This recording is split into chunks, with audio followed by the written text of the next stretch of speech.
बुड़बक बना रही है आदिवासी संगठन को। बीजेपी और इसका चेला ओढ़ी हुई है, चोला ओढ़ी हुई है। मैं मुंडा ब्रांड हूँ, निशा भगत नहीं हूँ कि किसी का गाली गलौज सुन के शांत हो जाओ। और ना मैंने कोई कांड कर्म किया है। मैं ज्योत्सना क्रिकेटा हूँ, सच में मुंडा ब्रांड हूँ और मुंडा समाज की बेटी हूँ और लड़ने का ताकत रखती हूँ। मान होने लगा तब समाज का चोला ओढ़ के बकवास करने लगी कि आदिवासी हिंदू नहीं है, सरना सनातन एक नहीं है। वो भी आज इतने दिन बाद क्या आन पड़ी? पब्लिसिटी मार्केट में कम हो गई थी क्या आपकी, जो मेरा फायदा उठाना पड़ा? मुझे गलत साबित करने के लिए आपको ये सब कारनामा करना पड़ा? इतनी ऊंची हरकत। एक आरएसएस की चाल है और उसके एजेंट है निशा भगत जो आज ये काम कर रही है। हम पेशाब कर दिए तो सारे कुड़मी बह जाएंगे। अक्ल है या नहीं है आई डोंट नो, लेकिन अगर आपका गांव खूटी है और आप रांची से भी जाति प्रमाण पत्र बना रहे हैं, जाति प्रमाण पत्र को लेकर कि मुंडा ब्रांड कहने वाली उरांव कैसे निकल गई, मैंने उस बात को इतना तूल नहीं दिया। उसे मैं हीरो क्यों बनाऊं और मैं क्यों उन लोगों को जवाब दूं? और आज वही चीज को लेकर बात उठा, उसने वो चीज किया जो हमारे ही लोग के साथ के लोग थे, जिनकी जब कोई कहीं पूछ नहीं थी, तब हमारे यहाँ रांची के सभी आदिवासी संगठनों ने उसके साथ मिलकर अगुवाई किया। और आज जो हमारी बहन है जो कुड़मी आंदोलन में हमारे साथ चली, उन्होंने आज उनको क्या इंपॉर्टेंट पड़ गया, जितनी कुड़मी आंदोलन टाइम उन्होंने ये सर्टिफिकेट जारी हुआ उस समय बकवास नहीं किया उन्होंने, लेकिन आज उनको क्या आन पड़ी कि इतने समय के बाद उन्होंने मेरे बारे में उल्टी सीधी बातें कही बिना जांच परख के। अगर आप इतने ही आदिवासी बहन की बात करती हैं तो आप मेरे से मिल के बात करती, क्या था नहीं था। इतने होने के बावजूद ही मैंने कभी उनके बारे में कभी बुराई नहीं कहा। और आज आप देखिए कि उल्टी सीधी बातें तो वो कर ही रही हैं, साथ में उसको सपोर्ट करने वाले सब भाजपा आरएसएस के और दीकू गैर आदिवासी ज्यादा मजा ले रहे हैं इस बात में। ये लोग तो आपस में लड़ पड़ी। लेकिन कोई बात नहीं, उनके सवालों का जवाब है मेरे पास। मैं डरी नहीं हूँ और ना मैं डरती हूँ, क्योंकि मैं सच में मुंडा ब्रांड हूँ, इसलिए नहीं डरती हूँ। और ये जो एप्लीकेशन का मामला था, ये सुशील महतो ने किया था कुड़मी आंदोलन के टाइम में, लेकिन आज मैं उसका जवाब दूंगी। जब ये सवाल जवाब कर रही तो मैं इनके सवाल का जवाब नहीं दूंगी, जो मेरे समर्थक है उनके सवाल का जवाब दूंगी। ये जो जाति प्रमाण पत्र के बारे में उन्होंने बोला था, और जो मैंने 2019 का जाति प्रमाण पत्र डाला था खूंटी जिला का, तो मैं बताना चाहूंगी कि आपको अक्ल है या नहीं है आई डोंट नो, लेकिन अगर आपका गांव खूंटी है और आप रांची से भी जाति प्रमाण पत्र बना रहे हैं तो यहाँ आपका डीड होना चाहिए, जो कि 1950 से पहले का डीड होना चाहिए। और मेरा 1950 से पहले का यहाँ पे डीड है 1947 का, और उस आधार पे मैंने यहाँ से जाति प्रमाण पत्र बनाया है और ये मुंडा जनजाति से है। आज आप देखिए ये लोग नेगेटिव सेट कर रहे, ठीक है, इसका भी मैं जवाब दूंगी। ये जो फर्जी दिखा के डाल रहे हैं, इसके पीछे ये एप्लीकेशन उन्होंने डाला, लेकिन इसकी सच्चाई उन्हें अंदरूनी मालूम नहीं है। जब ये कुड़मी आंदोलन के टाइम अमित महतो के ऊपर मैंने केस किया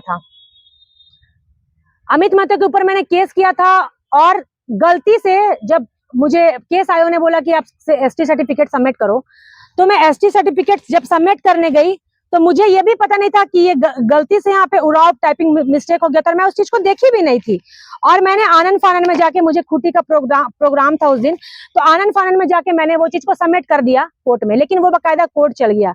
तो कोर्ट जाने के बाद उन्हीं के वकील ने, अमित महतो के वकील ने ये चीज को निकाल के दिखाया, और आज उसी चीज को सुनील महतो उस समय आंदोलन के टाइम हल्ला कर रहा था, और आज निशा भगत जो मेरे बारे में एलिगेशन लगा रही है, वही वो सर्टिफिकेट को निकाल के आज ये चला रही है। क्यों बहन, उस समय क्यों नहीं सवाल जवाब किया मेरे से?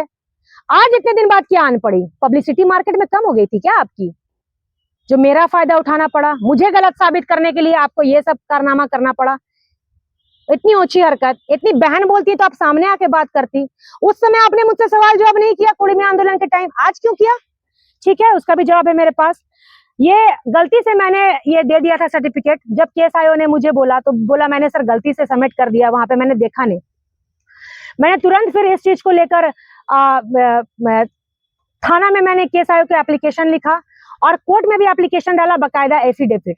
आप ये देखिए, उस समय भी मैंने कुड़मी आंदोलन के टाइम यहाँ पे जाति में ST/SC को जब ये दिया था, साइबर को दिया था, तो यहाँ पे मुंडा समुदाय से ही आती हूँ ये लिखा था, क्योंकि मैं सच में मुंडा हूँ, है ना। और इसको देने के बाद जब उन्होंने मुझे ST का सर्टिफिकेट मांगा तो मैंने गलती से ये सर्टिफिकेट दे दिया था, ये वाला जिसको वो लोग दिखा रहे हैं बहुत ये करके, हाँ ये दिखा रहे हैं, ठीक है, इसका भी काट है। जब मुझे ये पता चला कि ये गलत सर्टिफिकेट है, तब मैंने इसको सुधारने के लिए तुरंत CO को एप्लीकेशन लिखा। सीओ के एप्लीकेशन के साथ एक एफिडेविट लगाया। एफिडेविट लगाने के बाद मैंने थाना को भी ये सूचना दी अपने केस आयोग को कि सर मैंने गलती से वो डाल दिया है सर्टिफिकेट, तो मुझे मुंडा जाति प्रमाण पत्र देने की मैंने गलती कर दिया। तो बोला ठीक है कोई बात नहीं, एप्लीकेशन दे दो और एफिडेविट बनवा लो। तो मैंने अपने केस आयोग को भी एप्लीकेशन दिया, उन्होंने कोर्ट में सबमिट किया और ये एफिडेविट लगा के भी उनको दिया। और उसके बाद 2019 का जाति प्रमाण पत्र मैंने खूंटी वाला दिया था, इसलिए मैंने सर को बताया सर मेरा यहाँ से नहीं बना सर्टिफिकेट, और 2019 का पुराना था इसलिए मैंने वो सर्टिफिकेट उनको सबमिट नहीं किया था अमित महतो के टाइम में। तो ये लोग कोर्ट से वो गलत पेपर निकाल के फिर करने लगे जो करना था। लेकिन फिर भी मैंने इसके लिए, मुझे कोई फर्क नहीं पड़ता ये क्या करते हैं, क्योंकि मैंने सीओ को भी एप्लीकेशन दिया था, एप्लीकेशन के साथ उनको एफिडेविट लगा के दिया था कि इसको सुधारा जाए। और बकायदा मुझे ये चीज सुधारने के बाद आयोग को भी, केस आयोग को भी दिया था, और बकायदा मुझे ये सब चीज सुधारने के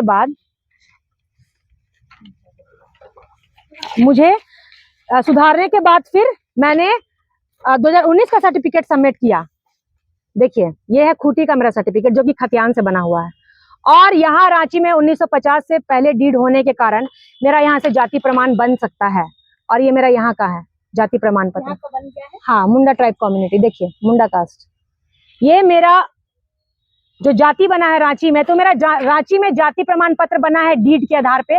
डीड है 1950 से पहले का डीड, और 1947 का डीड है मेरा। और मेरा खूंटी का जो बना है जाति सर्टिफिकेट, ये मेरे खतियान के द्वारा बनाया गया है। तो ये प्रावधान में है, इनको इतना भी पता नहीं है, पहले नॉलेज रख लेते फिर बकवास करते या फिर हमसे पूछ लेते। और मैंने सब जगह मुंडा ही लिखा है देखिए, और गलत होने के बाद भी मैंने सीओ को एप्लीकेशन दिया, एप्लीकेशन देने के बाद एफिडेविट दिया, एफिडेविट बनाने के बाद देखिए मेरा मुंडा जनजाति सर्टिफिकेट बन के आता है, जो कि मैंने कोर्ट में सबमिट कर दिया बकायदा। उरांव वाला खारिज हो गया। हाँ, उरांव वाला खारिज हो गया, उरांव वाला खारिज हो गया मेरा। लेकिन इनके पास पूरा सबूत नहीं था। मैं बेवकूफ थोड़ी हूँ कि इनके लिए सब सर्टिफिकेट फेसबुक पे पहले से दे के रखूंगी। मुझे भी तो कुछ बात करनी, अपने लिए बचा के तो रखना होता है ना। लेकिन इनको मैं देख रही थी ये कितना नीचे गिर सकते हैं, कितना नीचे स्तर से। खैर, मैंने निशा बहन अपना जवाब दे ही तो दे दिया, जो आपने मुझे गलत ठहराने की कोशिश की सवाल का जवाब, क्योंकि मैं सच में मुंडा हूँ और यहाँ मेरा 1947 का डीड है, इस आधार पे मेरा यहाँ पे जाति बनता है। और जो प्रिंटिंग मिस्टेक ये गलत हुआ था उसमें आप साइन मिला के भी देख लीजिएगा, मेरा साइन नहीं है इस पे। और ये बीजेपी आरएसएस की चाल है, और उसके एजेंट है निशा भगत जो आज ये काम कर रही है। और मैंने ये बोलती है कि आपने उनको क्यों बोला, अमित शाह को क्यों बोला ये बात, अमित शाह से संवैधानिक पद में है, उनको आपने ऐसी उल्टी सीधी बातें क्यों कही। तो भाई अमित शाह आदिवासी को वनवासी बता रहे, तो मेरा सवाल जवाब करने का भी हक नहीं है। मैंने उनसे पूछा कि आप किस जाति पे आते हैं, आपको किसने अथॉरिटी दी हमें वनवासी बताने की। उस पर ये भड़क गई, वो संवैधानिक पद पे है और मुझे बता रही है कि ऐसे आप संवैधानिक पद वाले अमित शाह से ऐसे बात कर रही है। और आप क्या करती हैं, आप तो झारखंड के मुख्यमंत्री उनकी धर्मपत्नी के बारे में आए दिन उल्टा पलटा बातें करते रहती है। यहाँ के विधायकों के बारे में बोलती है कि वो अपने जितने भी विधायक गण है वे अपने धर्मपत्नी के पेटीकोट के नीचे घुस गए हैं। ऐसी ऐसी बातें आप करती हैं। तो ये किस तरह का आपका लैंग्वेज है, ये संविधान के बाहर या अंदर, ये संवैधानिक पद में सारे विधायक नहीं है क्या। हेमंत सोरेन उनकी पत्नी के बारे में आप आए दिन गंदी गंदी बातें करते रहती हैं। कुड़मी आंदोलन में अभी कुछ दिन पहले का ये आपका बाइट है कि हम पेशाब कर दिए तो सारे कुड़मी बह जाएंगे, ये आपने ही कहा है। तो ये आपकी भाषा है, मेरी भाषा आपसे काफी अच्छी है। मैं सिर्फ चोट चिल्हर तक की बात करती हूँ, उससे ज्यादा नीचे नहीं गिरती हूँ। लेकिन आपको क्या जरूरत आन पड़ी, आज आप किसी की सगी नहीं है, किसी की सगी नहीं, आज मैं बोल रही हूँ इसलिए नहीं है। आपका साथ, जब आपका साथ कोई नहीं था, जब कुड़मी आंदोलन आपने ही आग लगाया शुरू में कि फलना से कूद जाओ, कुतुब मीनार से कूद जाओ, फिर भी आप ये नहीं बनोगे। जब सब आपको ट्रोल करने लगे, जब सभी कुड़मी लोग आपको गंदा गंदा गाली देने लगे, तो हम लोग सामने आए आपका साथ देने के लिए कि हाँ आदिवासी बहन है। और आपको गाली बकने वाला सारा दर्द हमने अपने माथा लिया। अमित महतो ने आपको गाली गलौज किया, लेकिन आप आज तक केस करने नहीं गई हैं। और मेरे द्वारा केस करके पकड़े जाने पर आप अपना चेहरा चमकाती हैं कि आपने उनको अंदर भेजा। मैं आपको बताना चाहती हूँ, ये मुझे पता था कि मैं बोलूंगी और आज मौका मिला है। कुड़मी आंदोलन टाइम में अमित महतो जो गाली गलौज कर रहे थे, इनको भी और हमको भी किए बहुत तरह का गाली गलौज, लेकिन ये उसके ऊपर कुछ नहीं की। लेकिन मैं निशा भगत नहीं हूँ कि किसी का गाली गलौज सुन के शांत हो जाऊं, और ना मैंने कोई कांड कर्म किया है।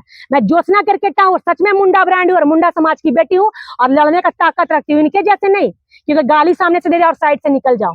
अमित महतो के ऊपर मैंने केस किया था और मेरे ही केस के द्वारा मैंने डीसी सर के पास पैरवी लगाया, सबों के पास, पूरे सामाजिक संगठन को ले जाके, तब वो आसनसोल से पकड़ के लाया, पकड़ा के आया, तब ये अंदर गया। और आज भी जब केस का डेट होता है तो मैं ही जाती हूँ। उसके बाद मैंने इन लोगों को बोला कि अमित महतो तो पकड़ा गया, अब आप लोग भी क्यों नहीं केस कर रहे हैं? तो ये लोग बोला कि छोड़िए ना बहन, मैंने आयोग को दे दिया है, आशा लकड़ा दी को मैंने दे दिया है, वहां से वो देख लेंगे। अरे आशा लकड़ा दी के पास तो हजारों सारे ऐसे जमीन के मैटर होते हैं, तो वो डीसी को बोल के क्यों नहीं काम करवाती? करवाना चाहिए, तुरंत बोल के पकड़वा देती। लेकिन डीसी साहब ने हमारी बहुत मदद की, क्योंकि हमारा पूरा आदिवासी संगठन उनके धरना दे दिया था उनके यहाँ। और अमित महतो सिर्फ मेरे केस करने पे वो जेल गया था, और उसको मैंने अंदर किया था, और आज भी मैं ही जाती हूँ वहां डेट पे, मेरा पैसा खर्चा हुआ। और ये नाम चमकाएंगे ये लोग, इनके द्वारा वो अंदर गया था। कभी कोर्ट पे आए, एक दिन भी आए हैं ये? मुझे हाजिरी पे जाना पड़ता है। और वही कुर्मियों ने इनको सर्टिफिकेट निकाल के दिया है, और ये आज जो दिखा रही है मार्केट में शो कर रही है। मैं सुनील महतो को उस समय भी जवाब दे सकती थी, लेकिन मैं जरूरी नहीं समझती जवाब देना। और ये किसी की सगी नहीं है। एक पेशा कानून आंदोलन किया था गुमला से आके, कितने लोग आए थे इनके साथ? कोई नहीं आए थे। कभी जदयू में रही, जदयू में अपने फायदा से, कभी आरजेडी में रही, टिकट नहीं मिला अपने फायदा से, कांग्रेस चली गई, वहां से भी इनको टिकट नहीं मिला, उनको भी उल्टा पलटा बोल के निकल गई। फिर जेल कैंप चले गई, वहां भी इनको जब बैलेंस नहीं मिलने लगा तो उल्टी सीधी बातें करने लगी। और जब इनका अपमान होने लगा तब समाज का चोला ओढ़ के बकवास करने लगी।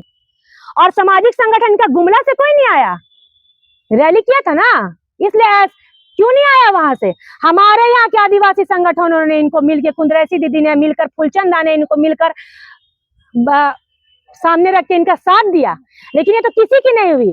उस समय जब इसके कोई साथ नहीं था तब फुलचंद दादा इसके साथ था। आज देखिए फुलचंद दा के साथ भी इसका दरार हो गया है ना।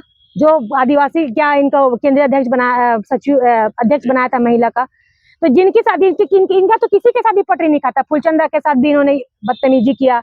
जो उनको साथ दिया था उस समय कुड़ी में आंदोलन में, जगह जगह पे साथ में लेके गए, लेकिन लास्ट में उन्हें ही लात मार दिया इन्होंने। गीताश्री मैडम के बारे में भी अनाप शनाप बात करती रहती है ये जब भी। आप उनके फादर की आइडियोलॉजी को बोलते हैं कि उनके फादर ने कभी नहीं बोला कि सरना डिलीट लिस्टिंग की मांग की है उनके फादर ने।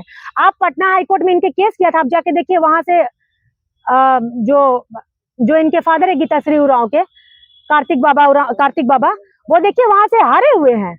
और ठीक है, आप डिलीट लिस्टिंग की तो उनके बात को उठाती हैं आप, है ना, इनके फादर का, गीताश्री उरांव के पापा का डिलीट लिस्टिंग की तो बात उठाती हैं, लेकिन उनके दूसरा आइडियोलॉजी की बात क्यों नहीं मानते? उन्होंने तो ये भी कहा कि आदिवासी हिंदू नहीं है, सरना सनातन एक नहीं है, वो भी कहा है उन्होंने, कार्तिक उरांव बाबा ने। वो बात क्यों नहीं करती है आप? बुड़बक बना रही है आदिवासी संगठन को। बीजेपी इसका चेला ओढ़ी हुई है, चोला ओढ़ी हुई है। मैंने बात किया अमित शाह के बारे में, आदिवासी को वनवासी का, उस पर बात क्यों नहीं करती है? सवाल जवाब क्यों नहीं करती कि वनवासी क्यों कहा? उस पर ये क्यों नहीं सवाल जवाब करती है? क्यों उनको इतना चिढ़ लग गया? बीजेपी जाने वाली है क्या अमित शाह की बात? हाँ, अभी क्यों आ रही है, क्या लग रहा है? देखिए वही तो मैं सोच रही हूँ, अभी क्यों आ रहा है? उस समय तो इन्होंने कुछ नहीं बोला। जब कुर्मी आंदोलन टाइम में मेरा सर्टिफिकेट, उस समय भी इतना हल्ला हुआ था, उस समय तो इन्होंने कुछ नहीं बोला। अभी इनकी पब्लिसिटी कम हो गई है ना, कोई पूछ नहीं रहा है इनको। सबसे तो लड़ाई झगड़ा करके बैठी हुई है। नहीं पूछता, नाम बताइए। निशा भगत को, जिन्होंने मेरे बारे में सर्टिफिकेट डाला है।